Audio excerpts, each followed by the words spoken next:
ஸ்வேதகேதுன்னு ஒருத்தன் 12 வருஷ காலம் பாடசாலையிலே படித்துவிட்டு பெற்றோரிடத்திலே திரும்பி வந்தான்.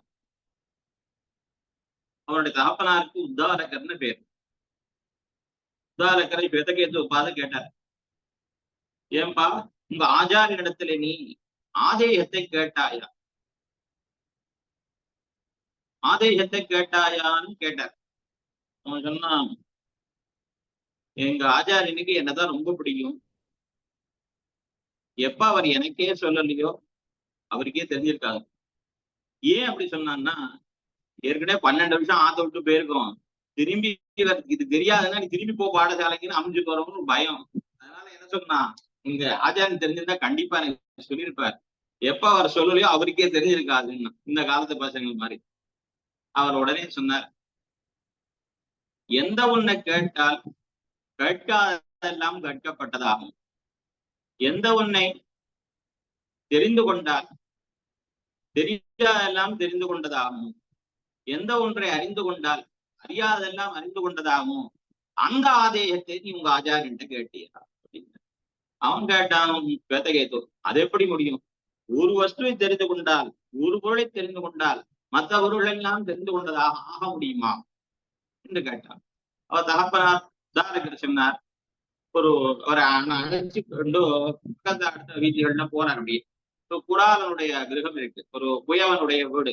அவன் பக்கத்துல செம்மன் குவித்து வைத்திருக்கிறான். அந்த செம்மனை கொண்டு அவன் என்ன பண்றான், சக்கரத்துல மண்ணை பிசைந்து வைத்து மண் பானை செய்கிறான், மண் குடம் செய்கிறான், மண்ணாலை மண் சட்டி செய்கிறான், மடக்கு செய்கிறான். இத பார், இந்த மண்ணை பார்த்தால் இந்த மண்ணினுடைய காரியத்தை எல்லாம் மண்ணாலை செய்யப்படுகிற முட்குடம் என்ன, மண் பானை என்ன, மடக்கு என்ன, இதெல்லாம் தெரிந்து கொள்ளலாம். அதுபோல ஒரு தங்க கட்டியை பார்த்தால் தங்க கட்டியை கொண்டு தங்கத்தினாலே செய்யப்படுகிற கம்மல் என்ன, மூக்குத்தி என்ன, பிரேஸ்லெட் என்ன, நெக்லஸ் என்ன, எதுலையும் அணிகலன்களை தெரிந்து கொள்ளலாம்.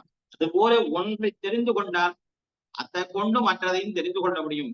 காரண வஸ்து, இந்த உலகத்திற்கு யார் காரணம் என்று தெரிந்து கொண்டோமானால்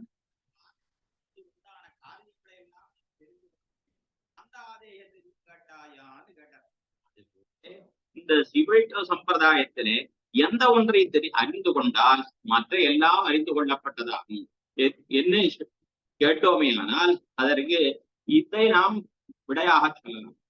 இந்த சுதர்சனர் பதில், சிவைட்ட சுதரம் பத்திராதிபரான சுதர்சன சுவாமி அருளி செய்த சுதர்சனர் பதில்கள், அந்த சுதர்சனர் பதில்களை நாம் நன்றாக தெரிந்து கொண்டோமே ஆனால், அதை வாசித்து தெளிவு பெற்றோமே ஆனால், நாம் சிவைட்ட சம்பிரதாயத்திலே அடிப்படையாக என்னென்ன விஷயங்களை தெரிந்து கொள்ள வேண்டுமோ அவை எல்லாவற்றையும் தெரிந்து கொண்டதாக ஆகும். சித்தாந்தத்துடைய சாரார்த்தங்களை எல்லாம் சுவாமி இந்த பதில்களிலே காட்டி கொடுத்திருக்கிறார். ஆயிரமான கேள்விகளுக்கு சுவாமி பதில் அருளி செய்திருக்கிறார். அதிலே சாரமாக ஒரு 200 கேள்விகளை தொகுத்து இந்த நூலானது வடிவமைக்கப்பட்டுள்ளது. இதிலே சொல்லப்பட்ட அர்த்தங்களை நாம் குருமுகமாகவோ வேறு குருமுகமாக தெரிந்து கொண்டோமே ஆனால் நாம் அடிப்படையான விஷயங்களை எல்லாம் அறிந்து கொண்டதாக ஆகும். இந்த புத்தகத்திலே தெரிந்து கொள்ள வேண்டிய எல்லா விஷயங்களும் சொல்லப்பட்டுள்ளது. இதிலே சொல்லப்பட்ட விஷயங்கள் தான் மற்ற நூல்களிலே விவரித்து சொல்லப்பட்டுள்ளன. ஒரு சிவைட்டவன் அடிப்படையிலே என்னென்ன தெரிந்து கொள்ள வேண்டும், அவன் எப்படி இருக்க வேண்டும், தத்துவம்னா என்ன, ஹிதம்னா என்ன, புருஷார்த்தம்னா என்ன, அர்த்தபஞ்சம் அறிய வேண்டிய அர்த்தமெல்லாம் இதுக்குள்ளே உண்டு. அதாவது 5 அர்த்தம் என்கிறார் துள்ளலோகாச்சாரியர். அந்த 5 அர்த்தம்னா என்ன, அப்படி ஒவ்வொன்றையும் அடிப்படையான விஷயங்கள் எல்லாவற்றையும் தெளிவாக சொல்லும்படியாக இந்த சுதர்சன பதில் அமைந்துள்ளது. சரி, இந்த நூலை இயற்றினாரே அவர் யார் என்று கேட்டால், அதை தெரிந்து கொள்ளணுமானால் பகவத்கீதையில் பிரசித்தமான ஒரு ஸ்லோகம் எல்லோரும் கேள்விப்பட்டிருப்பீர்கள். எதா எதா தர்மஸ்ய கிளானிர்பவதி பாரத அபியுத்தானம் அதர்மஸ்ய ததாத்மானம் சுஜாமிஹி. எப்பொழுதெல்லாம் தர்மத்திற்கு வாட்டம் ஏற்படுகிறதோ, அதர்மம் தலையெடுக்கிறதோ, அப்பொழுதெல்லாம் நான் என்னுடைய ஆத்மாவை பிறப்பிக்கிறேன். அதான் ஆத்மானம் சுஜாமி, என்னை நான் படைத்துக் கொள்கிறேன் அப்படின்னு. என்னை நான் படைத்துக் கொள்கிறேன் அப்படின்னா என்ன அர்த்தம்? எனக்கு என்னுடைய உயிரை பிறப்பிக்கிறேன். உயிரை பிறப்பிக்கிறதா என்ன அர்த்தம்? கணனுக்குன்னு இன்னொரு உயிர் உண்டா? அப்படி கிடையாது. கணனுக்கு உயிர் போன்றவர்கள் யாருன்னா ஞானிகள். ஞானி ஆத்மைவ மே மதம்ங்கிறாங்க. அதே பகவத்கீதையில கணவன் பெறுவான். எனக்கு ஞானிகள் உயிர் போன்றவர்கள். உயிர்னா என்ன? உயிரை பிரிந்தால் அந்த உடம்பு தங்காது. அது போல சில மகான்கள் ஞானிகள் அவர்களை பிரிந்தால் அவர்களுடைய பிரிவை எம்பெருமானாலே பொறுத்து கொள்ள முடியாது. அப்படிப்பட்ட ஞானிகள். அந்த ஞானிகளை அவ்வப்போது எப்போது தர்மத்திற்கு மாற்றம் ஏற்படுகிறதோ ஞானிகளை பிறப்பித்து தர்மம் தலையெடுக்கக்கூடிய ஆட்சியவே கணன்.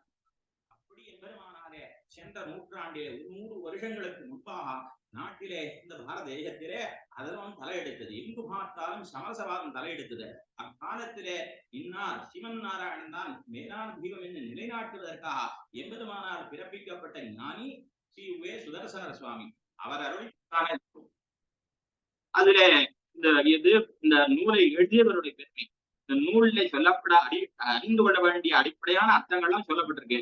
இதை எல்லோரும் அறிந்து கொண்டு இதை கற்று தேர்ந்து சித்தாந்தார்த்தங்களை தெரிந்து கொண்டு உயிர் பெற வேண்டும், நன்மை அடைய வேண்டும் என்று தெரிவித்துக் கொண்டு